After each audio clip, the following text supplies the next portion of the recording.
This video is brought to you by AKSIAS. Welcome to AKSIAS. ఈ session యొక్క ఉద్దేశం ఏంటంటే యూపీఎస్సి సివిల్ సర్వీస్ ఎగ్జామ్, అదేవిధంగా SPSC అంటే స్పెసిఫిక్గా ఏపీపీఎస్సి, టీఎస్పిఎస్సి, గ్రూప్ 1 కలిపి ప్రిపేర్ అవ్వచ్చా? ఈ రెండింటిని బ్యాలెన్స్ చేస్తూ ఒక ఆస్పిరెంట్ ప్రిపేర్ అవ్వచ్చా? అలా ప్రిపేర్ అవ్వడం వల్ల ఏం అడ్వాంటేజెస్ ఉంటాయి? అసలు ఆ పాసిబిలిటీ ఎంత? ఈ విషయాలన్నీ మనం చర్చిద్దాం. అసలు ఎందుకు ఈ ఆలోచన? జనరల్గా ప్రిపేర్ అయ్యే అభ్యర్థులు యూపీఎస్సి ప్రిపేర్ అవుతున్న క్రమంలో సివిల్ సర్వీసెస్ ఎగ్జామినేషన్ రాసుకునేటువంటి ఆలోచన ఉన్నవాళ్ళు యూపీఎస్సి ప్రిపేర్ అవుతూనే వాళ్ళకి అవకాశం వచ్చినప్పుడు, నోటిఫికేషన్ వచ్చినప్పుడు వాళ్ళు కూడా సరేలే రాద్దాం అనుకున్నప్పుడు స్టేట్ సర్వీసెస్లో గ్రూప్ 1, అదేవిధంగా అంటే ఏ స్టేట్లో అయినా సరే గ్రూప్ 1 లాంటి సర్వీస్కి అటెండ్ అవుతారు, ఉద్యోగాలు వస్తూ ఉన్నాయి. అయితే ఏకేఎస్ వేదిక ద్వారా ఈ సెషన్ ఇవ్వడం కన్నా ముందు ఇక్కడ కొంత R&D జరిగింది, అంటే రీసెర్చ్ అండ్ డెవలప్మెంట్ కొంత జరిగిన తర్వాత ఈ వేదిక ద్వారా మేమేమనుకున్నామంటే యూపీఎస్సి మరియు స్టేట్ పబ్లిక్ సర్వీస్ కమిషన్, అది ఏపీపీఎస్సి కావచ్చు, టీఎస్పీఎస్సి కావచ్చు, తెలంగాణ కావచ్చు, ఏపీ కావచ్చు, ఈ రెండింటికి ఉమ్మడిగా ప్రిపేర్ అయ్యే అభ్యర్థులకు మనం ఒక సపరేట్ మాడ్యూల్, ఒక కోర్సు ఆఫర్ చేస్తే ఎలా ఉంటుంది అనే ఆలోచన వచ్చింది. అయితే ఇక్కడ ఒక విషయం గమనించండి, ఇది స్ట్రాటజీకి సంబంధించినటువంటి ఇన్ఫర్మేషన్ ఇచ్చే కోర్సు. ఈ కోర్సు గురించి మీరు ఈ వీడియోలో తెలుసుకోండి, ఈ స్ట్రాటజీ తెలుసుకోండి. ఆ తర్వాత మీ ఆసక్తిని బట్టి మీరు ఎలా ప్రిపేర్ అవ్వాలి ఏంటి అనే నిర్ణయం కూడా తీసుకోండి. ఇక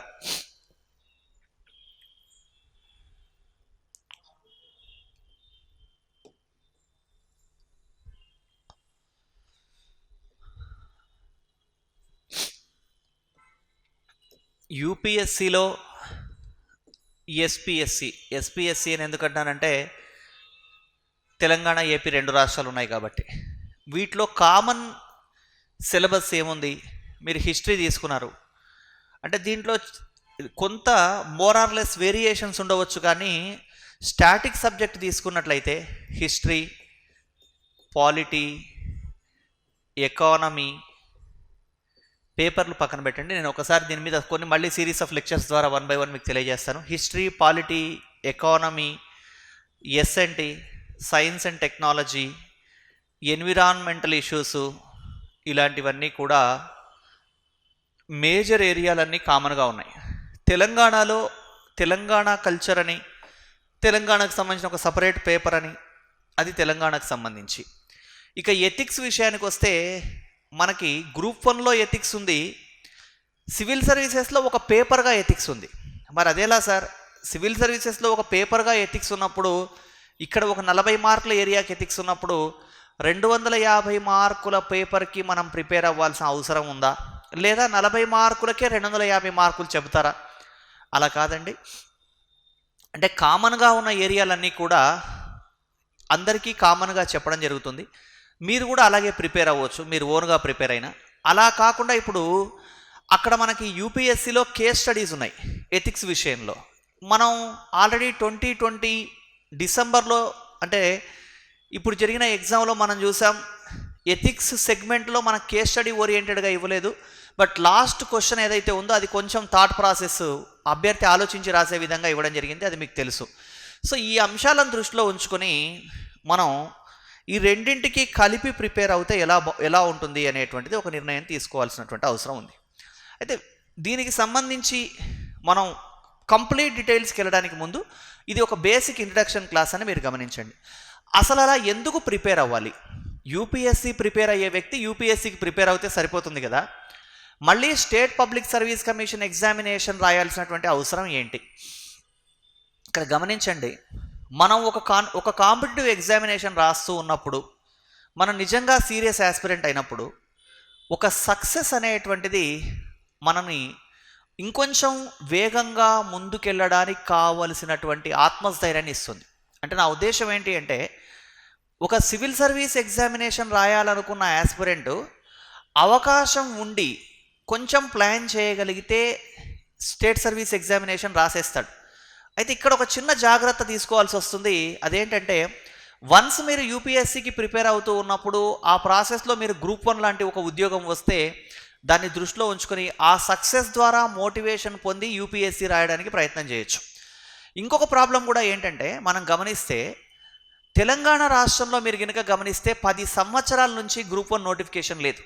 మరి ఈ 10 సంవత్సరాల నుంచి గ్రూప్ 1 కోసం వేచి చూస్తున్నటువంటి అభ్యర్థులు ఎవరైతే ఉన్నారో వాళ్ళు ఒక సంవత్సరం బదులుగా ఇంకొక సంవత్సరం వాళ్ళకి వయస్సు ఉంటే, నా ఉద్దేశం క్లియర్గా మీరు అర్థం చేసుకోండి, వాళ్ళకి ఏజ్ ఉండి అవకాశం ఉన్నట్లయితే ఒక సంవత్సరం మనం ప్రిపేర్ అవ్వడానికి బదులుగా మీరు ఎంత లో లెవెల్ ప్రిపరేషన్ ఉన్నా ప్రాథమిక అవగాహన ఉన్నటువంటి వ్యక్తులకు ఒక సంవత్సరం బదులు ఇంకొక సంవత్సరం ఎక్స్ట్రా అవుతుందేమో కానీ నిజంగా కమిట్మెంట్ ఉన్న వ్యక్తికి సర్వీస్ రాకుండా పోదు. అలాంటప్పుడు 10 సంవత్సరాలు గ్రూప్ 1 కోసం ప్రిపేర్ అవ్వడం కన్నా ఒక సంవత్సరం బదులు మరొక సంవత్సరం ఇన్వెస్ట్ చేసి అవకాశం ఉన్నట్లయితే మనం ఎందుకు యూపీఎస్సీ ఎగ్జామ్ రాయకూడదు, ఇది గుర్తుపెట్టుకోండి. ఇక లాంగ్వేజ్ అంటారా, యూపీఎస్సీలో కూడా ఒక ప్రిలిమ్స్ ఒకటే మనకి లాంగ్వేజ్లో. ఒకవేళ తెలుగు మీడియం వాళ్ళైతే బ్యారియరు, ఇంగ్లీష్ మీడియం వాళ్ళకి ఆ బ్యారియర్ కూడా లేదు. కాబట్టి మీరు గమనించండి, ప్రిలిమ్స్ ఒక్కటి 4 ప్రశ్నల్లో ప్రశ్న చదివి 4 సమాధానాల్లో ఒక సమాధానాన్ని గుర్తించేంత ఇంగ్లీషు ఖచ్చితంగా తెలుగు మీడియం వాళ్ళకైనా అవసరమే, అది మీకు తెలుసు. కాబట్టి వన్స్ ఒకసారి ప్రిపరేషన్ మొదలుపెట్టినప్పుడు యూపీఎస్సీ అదేవిధంగా స్టేట్ పబ్లిక్ సర్వీస్ కమిషన్ రెండింటికి కలిపి ప్రిపేర్ అవ్వడం వల్ల మనం అనుకున్న లక్ష్యం యూపీఎస్సీ అయినప్పుడు యూపీఎస్సీకి మీరు చూస్తున్నారు కదా, చాలామంది అభ్యర్థులకి 3-4 అటెంప్ట్లు 2 అటెంప్ట్లు పడుతూ ఉంటాయి. సో ఇక్కడ మనం ఏదైనా సరే వాస్తవిక దృక్పథంతో ఆలోచించండి. ఫస్ట్ అటెంప్ట్లోనే క్లియర్ చేయాలని ప్రతి వ్యక్తికి ఉంటుందండి. కానీ ఈ ఫస్ట్ అటెంప్ట్లోనే క్లియర్ చేయాలన్న ప్రాసెస్లో ఎంతమంది సక్సెస్ అవుతున్నారు, అసలు యూపీఎస్సీ రాస్తున్న వాళ్ళు ఎంతమంది, దాంట్లో సక్సెస్ అవుతున్న వాళ్ళు ఎంతమంది, ఇవన్నీ గమనిస్తే మీరు ఒక చిన్న అవగాహన ఏర్పరచుకోండి. మీరు యూపీఎస్సీ ఇంటర్వ్యూకి వెళ్ళి ఇంటర్వ్యూ ఫేస్ చేసినంత మాత్రాన యూపీఎస్సీ ఇంటర్వ్యూకి వెళ్ళొచ్చాను నేను. ఇంకా కొంతమంది ఏమంటారంటే, 1 మార్కులో నేను ఉద్యోగం పొందలేకపోయాను, యూపీఎస్సీ ఇంటర్వ్యూ ఐఏఎస్ కాలేకపోయాను అంటారు. కొన్ని మార్కుల్లో ఐఏఎస్ కాలేకపోయాను ఇలా చెప్తూ ఉంటారు. ఈ కొన్ని మార్కుల్లో ఐఏఎస్ అవ్వకపోతే నువ్వు ఐపీఎస్ అవుతావు, ఐపీఎస్ అవ్వకపోతే మరో సర్వీస్ నీకు వస్తుంది ఒకవేళ. కానీ ఇంటర్వ్యూకి వెళ్ళి ఏ ఉద్యోగము పొందలేకపోయినట్లయితే, అంటే ఇంటర్వ్యూ ఫేస్ చేసి 1:2లో మనము ఇంటర్వ్యూకి ఫేస్ చేసినప్పుడు ఇంటర్వ్యూలో సక్సెస్ కాలేకపోయినట్లయితే మనం చెప్పుకోవడానికి తప్ప ఇంకెందుకు ఉపయోగం లేదండి. కాబట్టి ఇక్కడ మేమేం చేస్తున్నామంటే, ఏకేఎస్ అనేటువంటి వేదిక ద్వారా ఫస్ట్ సిలబస్ సెగ్రిగేట్ చేస్తాం. మీకు అదంతా కూడా నేను ఒక 2-3 సిరీస్ ఆఫ్ లెక్చర్స్లో క్లియర్గా ఎక్స్ప్లెయిన్ చేస్తాను, ఏది యూపీఎస్సీ ఏది ఎస్పీఎస్సీ. ఇంకొకటి గమనించండి, ఇటీవలి కాలంలో అడుగుతున్నటువంటి ప్రశ్నల సరళి యూపీఎస్సీకి చాలా దగ్గరగా ఉంది. ఇది కూడా మీరు చూశారు. అసలు యూపీఎస్సీలో ఎథిక్స్ పేపర్ ఇంట్రడ్యూస్ అవడిన తర్వాతే ఈరోజు మనకి ఏపీలో ఎథిక్స్ అనేటువంటిది ఇంట్రడ్యూస్ అయింది. ఈ సిమిలారిటీస్ అన్నీ దృష్టిలో ఉంచుకోండి. దృష్టిలో ఉంచుకున్న తర్వాత వన్స్ ఒకసారి ప్రిపేర్ అవ్వడం అంటూ స్టార్ట్ చేసిన తర్వాత జనరల్గా ఒక సంవత్సరం లోపు ఒక ఉద్యోగం పొందాలండి. మనం ప్రపంచీకరణ యుగంలో ఉన్నాం. 2021లో అడుగు పెట్టబోతున్నాం. మనం 2021లో అడుగు పెట్టేసాం ఆల్రెడీ, 2021 జనవరి. కాబట్టి ఇప్పుడు మీరు నిర్ణయం తీసుకోవాల్సినటువంటి అవసరం ఉంది. ఒక్క సంవత్సరం సీరియస్ ప్లానింగ్ ద్వారా వస్తే యూపీఎస్సీ ఉద్యోగం వస్తుంది, లేకపోతే అంటే ఐఏఎస్ వస్తుంది, లేకపోతే కొంచెం లేట్గా రావచ్చు. ఆలోపు మనం స్టేట్ పబ్లిక్ సర్వీస్ కమిషన్కి చేసే ప్రయత్నం పూర్తిగా చేద్దాం. ఇలాంటి ఒక క్లారిటీ పెట్టుకోండి. నేను మీకు చాలా డీటెయిల్డ్గా ఏం చేస్తానంటే, మొత్తం యూపీఎస్సీకి సంబంధించిన పేపర్ల సిలబస్, ఏపీపీఎస్సీ టీఎస్పీఎస్సీ పేపర్ల సిలబస్ అన్నీ డిస్ప్లే చేసేసి మీకు డీటెయిల్గా ఎక్స్ప్లెయిన్ చేస్తాను. అప్పుడు మీరు ఇంకొంచెం క్లియర్గా అర్థం చేసుకునే అవకాశం ఉంటుంది. కానీ మన దురదృష్టం ఏంటంటే, చాలామంది ఆ ప్రయత్నం చేయలేకపోవడం వల్ల సామర్థ్యం ఉండి అవకాశాన్ని పొందలేకపోతున్నారు. చాలామంది కష్టపడే తత్వం ఉండడం వల్ల బాగా కష్టపడి వాళ్ళ సామర్థ్యం మెల్లమెల్లగా పెంచుకొని సర్వీస్ పొందుతున్నారు కదా.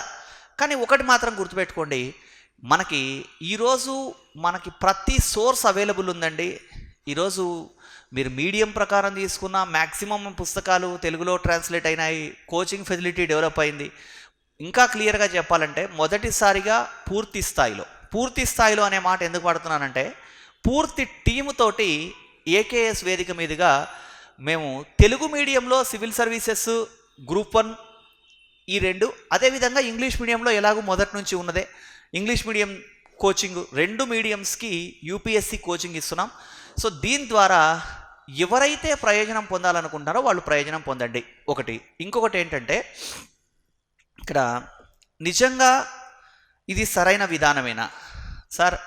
యూపీఎస్సి ప్రిపేర్ అయ్యే వ్యక్తి డీవియేషన్ లేకుండా యూపీఎస్సీకే ప్రిపేర్ అవుతే సరిపోద్ది కదా, ఎస్పీఎస్సీ ఎందుకు రాయాలి? అది మీ నిర్ణయం. కాకపోతే ఏంటంటే, ఎంతమంది అక్కడి దాకా వెళ్ళగలుగుతున్నారని చూసుకొని నేనేమంటానంటే, ఇక్కడి దాకా చేరేటువంటి ప్రయాణంలో ఇది ఒక మజిలీగా భావించి ఇక్కడ వచ్చినటువంటి సక్సెస్ని మోటివేషన్గా తీసుకొని ఇది తీసుకోవాల్సి వస్తే తీసుకోండి.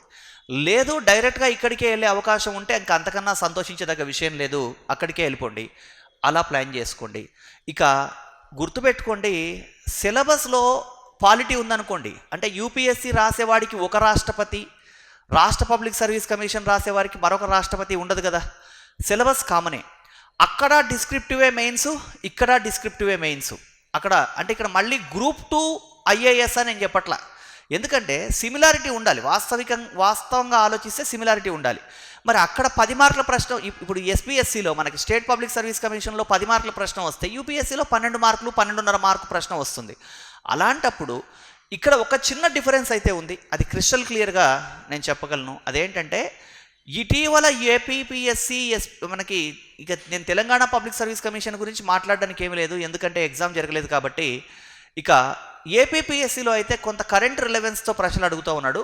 అయితే ఏపీపీఎస్సీ కన్నా యూపీఎస్సీలో కరెంటు రిలేటెడ్ అంశాలని ఎక్కువగా లింక్ చేసి అడుగుతున్న మాట వాస్తవం.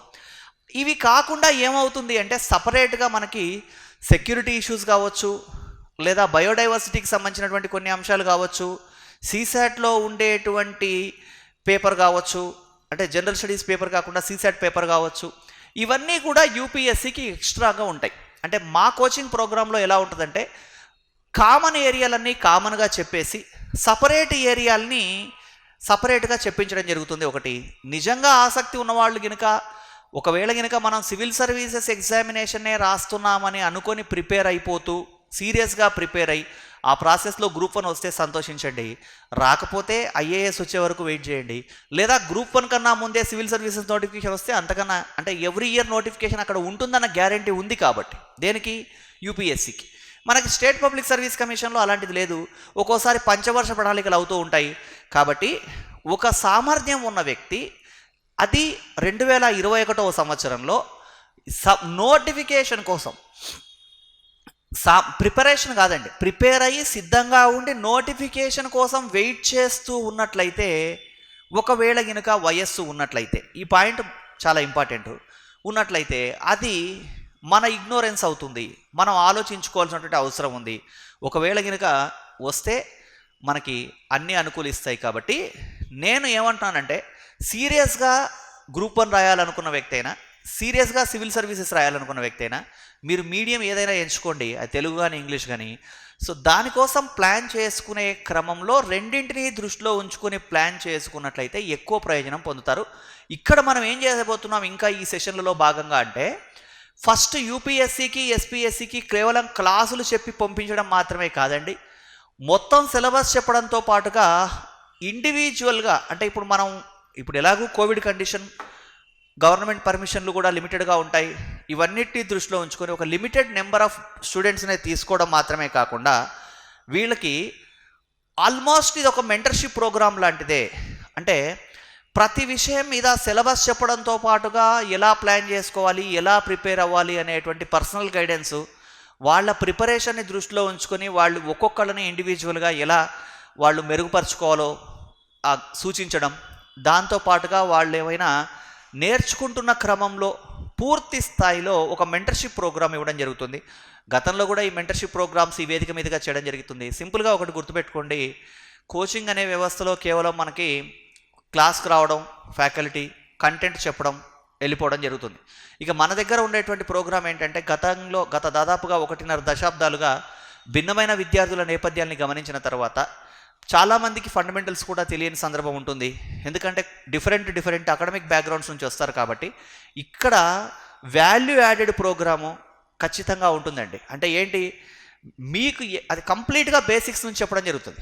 ఇప్పుడు కొన్ని సంస్థలు ఏం చేస్తాయంటే ఒక టిక్కు పెడతాయి, నేను historical background of the Indian constitution చెప్తా, నువ్వు రాష్ట్రపతి చదువుకో, నువ్వు పార్లమెంట్ చదువుకో, నువ్వు చదువుకున్నాక నేను ఎందుకు, ఇంకా నువ్వు అంత చదువుకునే కాలువాడైతే మళ్ళీ నీకు ఇంకా కోచింగ్ ఎందుకు కదా. అంటే ఇక్కడ విషయం ఏంటంటే అభ్యర్థుల సామర్థ్యాన్ని తక్కువ చేయడం నా ఉద్దేశం కాదు. కోచింగ్ అనే సిస్టంలో భాగంగా ఒక ఫ్యాకల్టీ చెప్పాల్సిన అవసరం ఉన్న ప్రతిదీ చెప్పాల్సిందే. ఖచ్చితంగా ఒక కంటెంట్ని ఒక ఎక్స్పీరియన్స్డ్ ఫ్యాకల్టీ ఒక 100 సార్లు కంటెంట్ చెప్పిన ఫ్యాకల్టీ చెప్పడం వల్ల యాస్పిరెంట్ ఖచ్చితంగా ఆ ఇన్ఫర్మేషన్లో ఉండేటువంటి స్టాండర్డ్ కానివ్వండి, వే ఆఫ్ కమ్యూనికేషన్ కానివ్వండి, క్లారిటీ కానీ ఎక్కువగా వస్తుంది. అది తనకు తానే చదువుకుంటే వచ్చేదానికైతే మరి కోచింగ్ అనే సిస్టమే ఉండదు. కాబట్టి ఇక్కడ ఈ టిక్కులు పెట్టే వ్యవస్థ లేదు. కంటెంట్ ఏదైతే ఉందో అది పక్కా చెప్పడం జరుగుతుంది. నేను ఈ వేదిక మీద నుంచి మీకు చెప్పదలుచుకున్నది ఒకటే, మీరు సిన్సియర్గా ఎఫర్ట్ చేయండి. 1 సంవత్సరం మీరు మ్యాక్సిమం మొత్తంగా 2 సంవత్సరాలు మీరు పెట్టుబడి పెట్టండి. మీరు సివిల్ సర్వీసెస్ రీచ్ అవ్వడంలో పెద్దగా ఇబ్బందులు ఉండవు. కాకపోతే ఒకటి ఏంటంటే సివిల్ సర్వీసెస్ రాయడానికి కావాల్సినటువంటి ఆటిట్యూడ్ ఖచ్చితంగా అభ్యర్థికి ఉండాలండి. అది ఉన్నప్పుడు ఖచ్చితంగా ఉద్యోగం వస్తుంది. ఈ అంశాలన్నీ దృష్టిలో ఉంచుకొని మీ వెనకాల అంటే ఇక్కడ విన్ అనే అప్రోచ్లో అంటే మీరు ప్రయోజనం పొందాలి, సంస్థ కూడా ప్రయోజనం పొందాలి, ఒక మ్యూచువల్ సక్సెస్ అనేటువంటి దాన్ని కోరుకుంటూ ఈ ప్రోగ్రామ్ స్టార్ట్ చేయడం జరిగింది. సో దీన్ని దృష్టిలో ఉంచుకొని మీరు ఒక మంచి నిర్ణయం తీసుకుంటారని మనస్ఫూర్తిగా ఆకాంక్షిస్తున్నాను. ఆల్ ది బెస్ట్ అండి. This video is brought to you by AKSIAS.